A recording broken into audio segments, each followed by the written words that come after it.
მოგესალმებით ეთერშია სდასუ ტევის საინფორმაციო გამოშვება ლიკა თორთლაძესთან ერთად. საქართველოს პრემიერ-მინისტრმა მამუკა ბახტაძემ ეკონომიკისა და მდგრადი განვითარების მინისტრად ნათია თურნავა წარადგინა. Როგორც მთავრობის სხდომის დაწყების წინ გამართულ ბრიფინგზე პრემიერმა განაცხადა, ნათია თურნავა არის მაღალი დონის პროფესიონალი, სერიოზული გამოცდილებით და მას აქვს სწორი აღქმა იმ სოციალური რეალობის, რომელიც დღეს ქვეყანაშია. რაც შეეხება გიორგი ქობულიას, მთავრობის მეთაურის თქმით, ის არის ძალიან ძლიერი ეკონომისტი, პროფესიონალი ანალიტიკოსი და მან შეძლო განვითარების სტრატეგიების შექმნა. პრემიერი გამოეხმაურა Standard & Poor's-ის მიერ საქართველოს რეიტინგის გაუმჯობესებას. მამუკა ბახტაძის თქმით, რეიტინგის გაუმჯობესება ხაზს უსვამს იმას, რომ მთავრობას ეკონომიკურ პოლიტიკაში სწორი პრიორიტეტები აქვს. მთავრობის სხდომაზე განიხილეს ახალი საგანმანათლებლო პროგრამა, რომელიც ოკუპირებულ ტერიტორიებზე მცხოვრები ახალგაზრდებისთვის უფასო მომზადების კურსებს გულისხმობს. Როგორც მამუკა ბახტაძემ სხდომის დაწყებამდე გამართულ ბრიფინგზე განაცხადა, მიმდინარე წლის ამ პროგრამით ისარგებლებს 142 აბიტურიენტი ოკუპირებული აფხაზეთისა და ცხინვალის რეგიონებიდან. განათლების რეფორმის, როგორც ეროვნული იდეის ფარგლებში დავიწყეთ საგანმანათლებლო პროგრამა ოკუპირებულ ტერიტორიებზე მცხოვრები ჩვენი ახალგაზრდებისთვის, რომელიც ამავე დროს გახლავთ სამშვიდობო ინიციატივის ნაბიჯი უკეთესი მომავლისკენ შემადგენელი ნაწილი. მიმდინარე წელს ამ პროგრამით ისარგებლებენ ოკუპირებული აფხაზეთისა და ცხინვალის რეგიონებიდან ჩვენი 152 აბიტურიენტი. აბიტურიენტები მომზადებას გაევლიან თბილისის სახელმწიფო უნივერსიტეტსა და შოთა მესხიას ზუგდიდის სახელმწიფო სასწავლო უნივერსიტეტში. იცით რომ ჩვენ ავამოქმედეთ გუშინ საპილოტე პროგრამა, რომელიც დარწმუნებული ვარ ძალიან წარმატებული იქნება და აგრეთვე მინდა მე ხაზი გავუსვა, რომ ახალგაზრდების განათლებას სრულად დავაფინანსებთ ჩვენ მათ შორის საცხოვრებელ კომპონენტსაც და აქვე მინდა ვისარგებლო შემთხვევით და როგორც ჩვენს ახალგაზრდებს, ისევე განსაკუთრებით მათ მასწავლებლებს გადაუხადო დიდი მადლობა თითოეული მასწავლებელი, რომელიც ოკუპირებულ ტერიტორიებზე ჩვენს მომავალ თაობას აძლევს ცოდნას, არის ნამდვილი გმირი, ნამდვილი ქართველი გმირი. ახალ პროგრამასთან დაკავშირებით მთავრობის სხდომის დასრულების შემდეგ სახელმწიფო მინისტრმა ქეთევან ციხალაშვილმა გააკეთა კომენტარი. ავამოქმედეთ ახალი სრულიად უნიკალური სკოლის შემდგომი განათლების ცენტრი თბილისში და ასევე ზუგდიდში. ჩვენ ვიცით რა რთულ გარემოში უწევს დღეს ოკუპირებულ ტერიტორიებზე ადამიანებს განათლების მიღება და ასევე განათლების გადაცემა მასწავლებლებს, პედაგოგებს, დირექტორებს, მოსწავლეებისათვის განსაკუთრებით გალსა და ახალგორის რაიონში, სადაც მიმდინარეობს ფაქტობრივად მოსახლეობის ეთნიკური დისკრიმინაცია, მშობლიურ ენაზე განათლების შესაძლებლობის სრული შეზღუდვა, მუხარა და ზეწოლა. ამ პირობებში და იმის გათვალისწინებით, რომ ბევრს არ ქონდა ასევე სოციალური და ეკონომიკური შესაძლებლობები, რომ თუნდაც იმ კვოტებით ესარგებლა, რომელიც გაგრძელდება მომავალში ეროვნული გამოცდები ჩაებარებინა და მოხვედრილიყო ასე საქართველოს სხვადასხვა უმაღლეს სასწავლებლებში, დღეს ექნება შესაძლებლობა, რომ ამ ცენტრში მიიღონ არა მხოლოდ უფასო განათლება, არჩევითად საგანში მიიღონ სტიპენდია, არამედ იყვნენ უზრუნველყოფილი საერთო საცხოვრებელში დარჩენის შესაძლებლობით. მე ვიცი, რომ ეს არის მათთვის ძალიან დიდი შეღავათი. უკვე 152 ახალგაზრდა სარგებლობს ამ პროგრამით და მე მგონია, რომ ეს არის მართლა ერთ-ერთი გამორჩეული ნაბიჯი მას შემდეგ, რაც ჩვენ არაერთი ინსტრუმენტი ავამოქმედეთ ახალი სამშვიდობო ინიციატივის ფარგლებში. იცით თქვენ, რომ ახლახანს ასევე დავიწყეთ მცირე საგრანტო და საშუალო საგრანტო პროგრამა აწარმოუკეთესი მომავლისთვის, რომელიც პირველად 25 წლის განმავლობაში ოკუპირებულ ტერიტორიებზე მაცხოვრებლებს თავაზობს ფინანსურ რესურსს იმისთვის, რომ ეკონომიკური საქმიანობა განახორციელონ გამყოფი ხაზების გასწვრივ ვაჭრობასთან დაკავშირებით და უკვე ყავს 60-ზე მეტი აპლიკანტი. მინდა გითხრათ, როგორც აფხაზეთიდან, ისე ცხინვალის რეგიონიდან და ვფიქრობ, რომ ადამიანებისთვის ეს იქნება ძალიან დიდი და მნიშვნელოვანი შეღავათი. მოსწავლეებს საქართველოს მთავრობის ადმინისტრაციის შენობის დათვალიერების წარჩინებულ მოსწავლეებს კი მთავრობის სხდომაზე დასწრების შესაძლებლობა ექნებათ. სიახლე უკვე დაინერგა და 19 აპრილის მთავრობის სხდომას კომაროვის სკოლის ინფორმატიკის ოლიმპიადის გამარჯვებული 5 მოსწავლე დაესწრო. ჩვენთვის ძალიან მნიშვნელოვანია, რომ საქართველოს მთავრობა მისი ნებისმიერი შენობა, მათ შორის ადმინისტრაცია იყოს ღია ყველასათვის, განსაკუთრებით ჩვენი მომავალი თაობისთვის. შესაბამისად ვიწყებთ სპეციალურ ინიციატივას, რომელიც მოსწავლეებს აქ მოსვლის საშუალებას მისცემს, განაცხადა პრემიერ-მინისტრმა. საქართველოს პრეზიდენტი სალომე ზურაბიშვილი მოძრაობას კულტურული მემკვიდრეობა ევროპის მომავლისთვის შეუერთდა და ხელი მოაწერა დოკუმენტს ბერლინი მოგიწოდებთ მოქმედებისაკენ. საქართველოს პრეზიდენტს დოკუმენტის ხელმოწერის რეკომენდაცია და დოკუმენტი ორგანიზაცია ევროპა ნოსტრა გენერალურმა მდივანმა წარუდგინა. დოკუმენტი ითვალისწინებს კულტურული მემკვიდრეობის როლის გაზრდის ხელშეწყობას როგორც ქვეყნის პოლიტიკურ ცხოვრებაში, ასევე ჩვენს ყოველდღიურობაში, რათა კულტურა გახდეს ყოველდღიურობის ნაწილი და ჩვენი მომავლის განსაცვლელი. დოკუმენტის ხელმოწერები იღებენ პასუხისმგებლობას გამოიყენონ მოცემული შესაძლებლობა და საერთო კულტურული მემკვიდრეობის პოტენციალი, რათა ევროპა გახდეს უფრო მშვიდობიანი, წარმატებული და ინკლუზიური. ესტონეთის პრეზიდენტმა რუსეთის პრეზიდენტთან შეხვედრაზე საქართველოს შესახებ ისაუბრა. ამის შესახებ ესტონეთის პრეზიდენტმა გამოცემა კომერსანტთან ინტერვიუში განაცხადა. ჟურნალისტის კითხვაზე საქართველოს შესახებ რაზე ისაუბრეს კერსტი კალიულაიდიმ უპასუხა, საქართველოში ახალი პრეზიდენტია და განვიხილეთ თუ რისი გაკეთება შეიძლება. საქართველოს პრეზიდენტის ინიციატივით ესტონეთის პრეზიდენტთან სატელეფონო საუბარი შედგა. სალომე ზურაბიშვილმა მადლობა გადაუხადა ესტონეთის პრეზიდენტს მოსკოვში რუსეთის პრეზიდენტთან გამართულ შეხვედრაზე საქართველოს საკითხის გამოწევისათვის. საქართველოს პრეზიდენტის განცხადებით ესტონეთის პრეზიდენტი საქართველოს განსაკუთრებული მხარდამჭერია. ესტონეთის პრეზიდენტის მიერ რუსეთის პრეზიდენტთან შეხვედრისას საქართველოს საკითხის წამოწევას საქართველოს საგარეო საქმეთა მინისტრის გამოეხმაურა. დავით ზალკალიანმა მადლობა გადაუხადა ესტონეთის პრეზიდენტს საქართველოს მხარდაჭერისათვის. საქართველოს მუდმივად არის საერთაშორისო თანამეგობრობის დღის წესრიგში, რასაც ადასტურებს გავრცელებული ინფორმაცია ესტონეთის პრეზიდენტსა და რუსეთის პრეზიდენტს შორის გამართული შეხვედრის დროს მსჯელობა საქართველოს საკითხზე.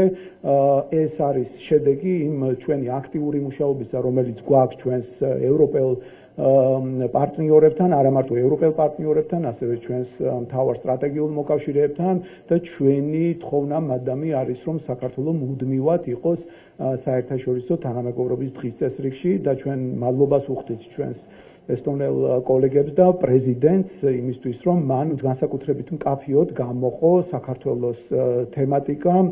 კერძოდ მნიშვნელოვანია ის მხარდაჭერა, რომელიც გულისხმობს საქართველოს სუვერენიტეტს და მთლიანობას და ასევე კონფლიქტის მშვიდობიან მოწესრიგებას და ბუნებრივია ეს მიმართულება იქნება ასევე წამოწეული სხვა მაღალი დონის შეხვედრებზეც ჩვენი ევროპელ პარტნიორებსა და რუსეთის ფედერაციას შორის დღის წესრიგში. ეს არის პოზიცია, რომელიც იყო ესტონეთის და ასევე ევროკავშირის პოზიცია გაჟღერებული ამ ორმხრივ ფორმატში. დავით ზალკალიანმა საფრანგეთის ქალაქ მონპელიეში თავშესაფრის მაძიებელი საქართველოს მოქალაქეების საკითხთან დაკავშირებითაც გააკეთა კომენტარი. აბსოლუტურად მიუღებელი იყო ის ინფორმით, რა ფორმითაც გაჟღერდა მათ შორის ოპონენტების მხრიდან, რომ საქართველოს ამას თითქოს იმიტომ აკეთებს, რომ იქიდან მოხდეს ჩვენი მოქალაქეების დეპორტირება. ეს ყოველად მიუღებელი ფორმულირებაა. ჩვენთვის უმთავრესი მონაპოვარი გახლავთ ევროკავშირში თავისუფალი გადაადგილება. თითოეული ჩვენთაგანის, ჩემი როგორც მთავრობის ერთი კონკრეტული რიგითი წევრის უმთავრესი ამოცანაა, რომ ჩვენ ეს მონაპოვარი შევინარჩუნოთ, რადგანაც ამას აქვს უდიდესი პოლიტიკური მნიშვნელობა. ამიტომ მე ყველაფერს გავაკეთებ, ისე როგორც მთავრობის თითოეული წევრი, რომ ეს მნიშვნელოვანი მონაპოვარი ევროკავშირში ინტეგრაციის იყო შენარჩუნებული. ამ მიმართულებით სერიოზული ნაბიჯები იდგმება. მოგეხსენებათ, რომ თუ არ ვცდებით 13-მდე გაიზარდა იმ ქვეყნების რიცხვი, ვინ საქართველოს გამოაცხადა უსაფრთხო ქვეყნად. ეს გულისხმობს იმას, რომ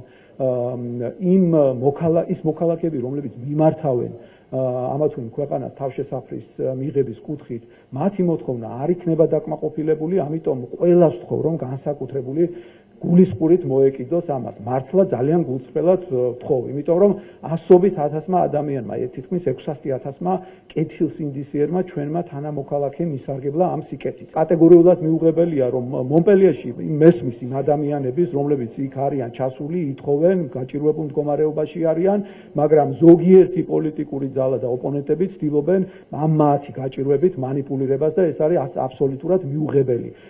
ჩვენი საკონსულოები ყველა ევროპულ ქვეყანაში გადასულია 24 საათიან სამუშაო რეჟიმზე. ერთი ნიუანსი მინდა იცოდეთ, რომ როდესაც ისინი ჩადიან და ჩვენ მყისიერად რეაგირებთ, რომ დამყარდეს კონტაქტი ამ ადამიანებთან, მაგრამ პროცედურა, როდესაც ადამიანი მიმართავს თავშესაფრის მაძიებლის სტატუსის დაკმაყოფილების კუთხით ამა თუ იმ ქვეყანას, მაშინ ის წყვეტს თავის ქვეყანასთან ურთიერთობას და ისინი ნებაყოფლობით აცხადებენ ვარს საკონსულო სამსახურის თანამშრომლობთან ურთიერთობაზე. მაგრამ მიუხედავად ამისა, ჩვენი თანამშრომლები მათთან მუდმივ რეჟიმში არიან და უხსნიან, განუმარტავენ თუ რა ძიმე შედეგების მომტანი შეიძლება იყოს ეს ქმედება. ამიტომ კიდევ ერთხელ ყველას მოუწოდებ, გაგებით მოეკიდოს ამას, ჩვენ აქტიურად მუშაობთ, როგორც საკანონმდებლო, ისე აღმასრულებელ დონეზე, რომ ახალი ინიციატივები იყოს გაჟღერებული იმისთვის, რომ მოხდეს პრევენცია თავშესაფრის მაძიებლის ზრდასთან დაკავშირებით, შესაბამისი კანონმდებლობა იყო მიღებული პარლამენტში და დარწმუნებული ვარ, რომ ჩვენი პარლამენტარები ამაზე ისაუბრობენ, ანუ კრიმინალიზაცია ხდება იმ ადამიანების, ვინც ორგანიზებას უწევენ, ასე ვთქვათ, არამართლზომიერად ამ ადამიანების გაყვანას თავშესაფრის მაძიებლის მოთხოვნის კუთხით. ასევე მიღებული არის ძალიან აქტიური ნაბიჯები იყვება შინაგან საქმეთა სამინისტროს მხრიდან, პოლიციის ატაშეები, რომლებიც ჩვენ გვყავს ევროპის თითქმის ყველა დედაქალაქში არიან მუდმივ კომუნიკაციის რეჟიმში ჩვენს ევროპელ პარტნიორებთან და ყველას მოუწოდებ, რომ გაგებით მოვეკიდოთ, გაუფრთხილდეთ ამ ჩვენი ქვეყნისთვის უმთავრეს მონაპოვარს. აქ მოგებული და წაგებული არ იქნება. აქ ქვეყანა დამარცხდება იმ შემთხვევაში, თუ ეს შეჩერების მექანიზმი ამოქმედდა. ამიტომ მე ყველას ოპონენტებსაც, მათ შორის მოუწოდებ, რომ აქ უნდა ვითანამშრომლოთ ყველამ ერთად იმისთვის, რომ აქტიურად გავაძლიეროთ კომუნიკაცია იმ ადამიანებთან, რომლებიც არიან შეცდომაში შეყვანილ. პარლამენტმა საერთო სასამართლოების შესახებ საქართველოს ორგანულ კანონში ცვლილებების შეტანის თაობაზე კანონ პროექტი მეორე მოსმენით 87/31-ის წინააღმდეგ მიიღო. პარლამენტის წევრების ირაკლი კობახიძის, არჩილ თალაკვაძის, მამუკა მდინარაძის, ანრი ოხანაშვილის, გიორგი კახიანის, დავით მათიკაშვილის და გურამ მაჭარაშვილის საკანონმდებლო ინიციატივა მუხლობრივად განსახილველად იურიდიულ საკითხთა კომიტეტის თავმჯდომარემ ანრი ოხანაშვილმა წარადგინა. ცალკეული დეპუტატების გამოსვლების შემდეგ საპარლამენტო ტრიბუნა ფრაქციების წარმომადგენლებს დაეთმო პარლამენტმა უზენაესი სასამართლოს მოსამართლეთა არჩევის პროცედურებთან დაკავშირებულ კანონპროექტის სახალხო დამცველსაც მოусმინა. სახალხო დამცველმა სხდომაზე გამოსვლას კანონმდებლებს სწორედ საერთაშორისო ორგანიზაციების მიერ მომზადებულ რეკომენდაციებზე ესაუბრა. სახალხო დამცველმა სიტყვით გამოსვლის შემდეგ დეპუტატების შეკითხვებს უპასუხა, რის შემდგომაც საპარლამენტო ტრიბუნა საკუთარი პოზიციების დასაფიქსირებლად ფრაქციების გამოსვლებს დაეთმო. საქართველოს იუსტიციის მინისტრი თეატრო ლუკიანი საქართველოს დავით აღმაშენებლის სახელობის უნივერსიტეტს ეწვია და უნივერსიტეტის ადმინისტრაციის წარმომადგენლებთან, პროფესორასთან და სტუდენტებთან შეხვედრა გამართა. შეხვედრას დასუს რექტორი პროფესორი თეიმურას ქორიძე ესწრებოდა. მინისტრმა შეხვედრაზე სამინისტროს მიერ განხორციელებულ და დაგეგმილ რეფორმებთან დაკავშირებით ისაუბრა. საუბარი შეეხო ევროინტეგრაციის პროცესს, შეხვედრა კითხვა-პასუხის რეჟიმში წარიმართა. საქართველოს დავით აღმაშენებლის სახელობის უნივერსიტეტს ეწვია საქართველოს იუსტიციის მინისტრი ქალბატონი თეატრო ლუკიანი. იგი შეხვდა პროფესორებს, სტუდენტებს, დასუს ადმინისტრაციას, ისაუბრა დაგეგმილ და განხორციელებულ რეფორმებზე, საქართველოს ევროინტეგრაციაზე, მედიაციის სისტემის დანერგვის აუცილებლობაზე. იყო ბევრი საინტერესო კითხვა, რაზეც იუსტიციის მინისტრმა გასცა პასუხები და ჩვენ უნივერსიტეტის სახელით ძალიან დიდ მადლობას ვუხდით მას. შეხვედრა იყო უნივერსიტეტში პროფესორ მასწავლებელთან, სტუდენტებთან, საქართველოს იუსტიციის მინისტრის. ეს აპრობირებულია საერთოდ, როდესაც აღმასრულებელი ხელისუფლების პირველი პირები მოდიან სტუდენტებთან და პროფესორ მასწავლებლებთან და კითხვა-პასუხის რეჟიმში ჩვენ გავეცანით იუსტიციის სამინისტროს მიმდინარე რეფორმებს, უვიზო რეჟიმთან მიმართებაში წყლობით მიდიოდა სამუშაოები. ეს ნამდვილად თქვენთვის მონაპოვარია სტუდენტებისთვის. თავისუფლად შეგიძლიათ გაეცნოთ ევროპის ქვეყნებში სხვადასხვა სასწავლებლებში სტაჟირების პროცესებს, რა თქმა უნდა, სწავლის პროცესებს. ბანკის ხეობის ახალგაზრდობის ქალთა და უხუცესთა საბჭოების წარმომადგენლებთან საქართველოს მთავრობის წევრების შეხვედრა სოფელ დუისის კულტურის სახლში დასრულდა. ხეობის მაცხოვრებლებს ვიცე-პრემიერი, რეგიონული განვითარებისა და ინფრასტრუქტურის მინისტრი მაია ცქიტიშვილი, გარემოს დაცვისა და სოფლის მეურნეობის მინისტრი ლევან დავითაშვილი, კახეთის გუბერნატორი და თვითმმართველობის წევრები შეხვდნენ. შეხვედრაზე მოვიწვიეთ ის ადამიანები, ვისთანაც ჩვენ შეხვედრა გქონდა პირველი ჩემი ჩამოსვლის დროს, ეს იყვნენ ახალგაზრდების ჯგუფი, რომელთანაც დიდი ნაწილი მაშინაც შეხვედრის დროს გდასვეს ხესების თემა საკმაოდ აქტიურად. გქონდა ქალბატონებთან შეხვედრა, რომელთა ნაწილი არიან სკოლის მასწავლებლები. მაშინაც იმ შეხვედრაზეც სწორედ ამ სკოლის მასწავლებლების მხრიდან იყო დასმული კითხვები დღესთან მიმართებაშიც, მე მათაც შევყიდი, რომ დავეხმარებოდი ამ კომუნიკაციაში გარემოს დაცვასთან და ეკონომიკის სამინისტროსთან. რაც შეეხება საერთოდ შეხვედრას, მე არ მინდა რომ ისეთი შტაბის-ცილება შეხვედროთ, იქნას მხოლოდ ისებზე ვლაპარაკობდით, იმიტომ რომ ძალიან ბევრი საკითხი გამახვილეთ, სხვაც, მათ შორის როგორიც არის ინფრასტრუქტურული პროექტები. გზაზეც ვისაუბრეთ, იმ დიდი გზის მშენებლობის პროექტზე, რომელიც თუშეთს და ბანკის აკავშირებს, ასევე ილტოს ხეობაზეც ვისაუბრეთ და იქ მიმდინარე საკითხებზე, პროექტებზე, ასევე მივაწოდეთ ინფორმაცია სოფლის მეურნეობის პროექტებთან დაკავშირებით, საქართველოს პროექტებთან დაკავშირებით ძალიან ბევრი ბენეფიციარი, 187 ბენეფიციარი ქონია, ალბათ მანათიამ გაგვიზიარა ეს ინფორმაცია, აწარმოა საქართველოს საგრანტო დაფინანსების პროექტების უშუალოდ ბანკში და 800,000 ლარის ოდენობის პროექტები დაფინანსდა ბანკში მხოლოდ აწარმოა საქართველოსთან. ამიტომ ამის თაობაზეც მივაწოდეთ ინფორმაცია, რომ ეს პროექტები ასევე იქნება უკვე ცოტა ხანში ხელმისაწვდომი მოსახლეობის პროფესიულ განათლებაზე ვისაუბრეთ, მათ შორის იმაზე, როგორ შეგვიძლია არსებული ჰესის მშენებლობაც გამოვიყენოთ იმისთვის, რომ უშუალოდ მშენებლობის პროცესში, როგორც დავასაქმოთ, ასევე პროფესიული უნარჩვევები შევძინოთ პარკის მოსახლეობას და ძალიან საინტერესო იყო ჩემთვისაც მე ამ ინფორმაციას ამფრობდი, ინვესტორი, რომელიც ჰესის მშენებლობით არის დაინტერესებული, უშუალოდ ამ ხეობის კვიდრები ყავს დასაქმებული ძალიან ბევრ პროექტში და თვითონაც ძალიან კარგად იციან ამის თაობაზე, ძალიან კარგი სპეციალისტები დადგნენ ის ადამიანები, რომლებიც ამ პროცესში არიან. ქაღალდის პარკები, რომელსაც ტანსაცმლის, ფეხსაცმლისა და აქსესუარების ბრენდული მაღაზიები 1 აპრილამდე უფასოდ გასცემდნენ. ახლა უკვე ფასიანია ინფორმაციას ბიზნეს პრეს ნიუსი აფიციალებს. სავაჭრო მოლებში განთავსებული მაღაზიების ნაწილში მომხმარებლებს უცხადებდნენ, რომ მიღებული კანონის გამო პოლიეთილენის პარკები არ აქვთ. თავსოთ კი ქაღალდის პარკს 25 თეთრად თავაზობენ. ეს მაშინ, როდესაც აღნიშნულ მაღაზიებს პოლიეთილენის პარკი ხმარებაში არასდროს ჰქონიათ და საკუთარ პროდუქციას ისედაც ქაღალდის პარკებში ათავსებდნენ. კითხვას თუ მანამდე ქაღალდის პარკებს უფასოდ გასცემდნენ, ახლა რატომ გახდა ფასიანი ერთ ბრენდულ მაღაზიაში სავარაუდო პასუხად წარმოების გაძვირება დაასახელეს. საქართველოს ფინანსთა სამინისტროს საგამოძიებო სამსახურის თანამშრომლებმა გატარებული ოპერატიულ სამძებრო ღონისძიებებისა და საგამოძიებო მოქმედებების შედეგად კომერციული მოსყიდვის ფაქტზე საქართველოს რკინიგზის 2 თანამშრომელი დააკავეს. ბრალდებულებმა, რომლებსაც ევალებოდა თქვე კონტრაქტორი კომპანიის მიერ განხორციელებულ სამუშაოებზე ზედამხედველობა უკანონო მატერიალური სარგებლის მიღების მიზნით კომპანიის დირექტორს შესრულებული სამუშაოების საფასურად მიღებული თანხიდან ეგრეთ წოდებული ატკატის სახით მოსთხოვეს და გამოართვეს 2440 ლარი. ჩადენილი დანაშაული 4-დან 6 წლამდე ვადით თავისუფლების აღკვეთას ითვალისწინებს.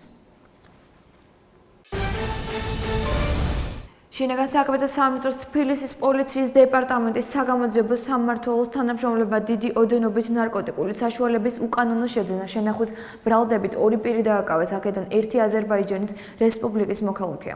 გამოძიება დიდი ოდენობით ნარკოტიკული საშუალების უკანონო შენახვის შეძენის ფაქტებზე მიმდინარეობს, დანაშაული 5-დან 8 წლამდე ვადით თავისუფლების აღკვეთას ითვალისწინებს. 4დღიანი საველე სამეთაურო საშტაბო სწავლება უჯარმა 2019 წელს დასახელებულ პუნქტ ალდოს მიმდებარედ დასრულდა. დასკვნით სწავლებას ეროვნული გვარდიის მეთაური პოლკოვნიკი ირაკლი ჭუმბურიძე და მისი მოადგილე პოლკოვნიკი კობა ახვლედიანი დაეწნენ. სწავლება საქართველოს მასშტაბით პარალელურად 3 ადგილას მიმდინარეობდა, მასში ეროვნული გვარდიის შტაბთან ერთად მე-10 და მე-20 კადრირებული ბრიგადები მონაწილეობდა. სწავლების მიზანი სამეთაურო საშტაბო სწავლების ჩატარება, ურთიერთქმედების დახვეწა და სტრატეგიული მნიშვნელობის სახმელეთო მარშრუტების დაცვის ამოცანის შესრულება იყო. ახლა კი გადავხედოთ უცხოეთის სიახლეებს. კიევში საპრეზიდენტო არჩევნების მეორე ტურის წინ საპრეზიდენტო კანდიდატების პეტრო პოროშენკოსა და ვლადიმერ ზელენსკის დებატები გაიმართა. 2014 წელს მე თავადაც პოროშენკოს მხარდამჭერი ვიყავი, მაგრამ შევცდით, ჩვენ ყველა შევცდით, განაცხადა ვლადიმერ ზელენსკიმ. თავის მხრივ პეტრო პოროშენკომ განაცხადა, რომ ზელენსკი სუსტი კანდიდატია, რომელიც პუტინის დარტყმებს ვერ აირიდებს. დებატებს სპორტულ კომპლექსში 22,000 მაყურებელი დაესწრო დოიჩე ველეს ინფორმაციით, სტადიონის მისასვლელებთან დიდი რაოდენობით იყვნენ მართლმსაჯულები, რომლებიც სტადიონზე შემსრულებლებს გულდასმით ამოწმებდნენ. კომპლექსში შესვლა შესაძლებელი იყო მხოლოდ ბილეთებით და მოსაწვევებით. დებატების დასასრულს პოროშენკომ და ზელენსკიმ უკრაინის ეროვნული ჰიმნი შეასრულეს. მათივე დებატების მსვლელობისას ზელენსკის თხოვნით დონბასში რუსეთთან ომის დროს დაღუპული გმირების პატივსაცემად საპრეზიდენტო კანდიდატებმა მუხლი მოიყარეს. გარემოს დაცვითი მუსიკალური ვიდეო ინტერნეტ სივრცეში პოპულარული გახდა. გამოქვეყნებიდან რამოდენიმე საათში ვიდეომ 2.500.000-ზე მეტი ნახვა დააგროვა. ამის შესახებ BBC წერს, ანიმაციურ მუსიკალურ ვიდეოში უმეტესად ჯასტინ ბიბერის, ედ შერენისა და არიანა გრანდეს ხმებია გამოყენებული. სიმღერა Earth კომიკოსსა და რეპერ ლილ დიქის ეკუთვნის. როგორც დიქიმ ჟურნალ Time-თან განმარტა, ყველაფერი ხუმრობიდან დაიწყო და მნიშვნელოვან იდეად იქცა. კომპანიის აქტივობიდან შემოსული თანხა ლეონარდო დიკაბრიოს ფონდში დაირიცხება. დიკაპრიო გარემოს დაცვითი კამპანიას ახორციელებს არტისტის 7-წუთიანი ვიდეოს ბოლოსაც ჩნდება ვიდეოში. არტისტები ხალხს მოუწოდებენ გლობალური დათბობის წინააღმდეგ იბრძოლონ. ეს იყო შემოსხალთ არსებული ინფორმაცია. ახლა ეთერში ამის პროგნოზის დროა, მე ამით გემშვიდობებით ნახვამდის.